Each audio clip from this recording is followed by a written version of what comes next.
தமிழ்ல 45, இங்கிலீஷ்ல 73, மேக்ஸ்ல 62, 82, 98. ஏங்க புள்ள எல்லாத்துலயும் பாஸ் ஆயிட்டாங்க. என்னடி சொல்றீங்க கூட?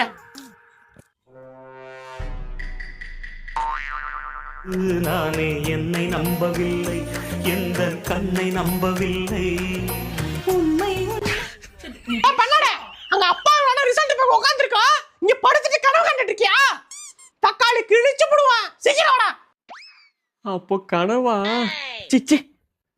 A few minutes later. தமிழ்ல 7, இங்கிலீஷ்ல 8, மேக்ஸ்ல என்னடா மார்க் எடுத்து வச்சிருக்க? 7, 8, 6ன்னு கவுண்ட் ஒன்னு பேரு. ஒருத்தர் 35 எடுத்திருக்கான். ஏங்க புள்ள ஒரு சப்ஜெக்ட்ல 35 எடுத்து பாஸ் ஆயிருக்காங்க. எது? ஒரு சப்ஜெக்ட்ல 35 எடுத்து பாஸ் ஆயிட்டானா? இங்க கூட அடியே டோட்டல் டி அது. இப்ப நம்ம பிள்ளைக்கு பரிசு கொடுக்க போறோம்.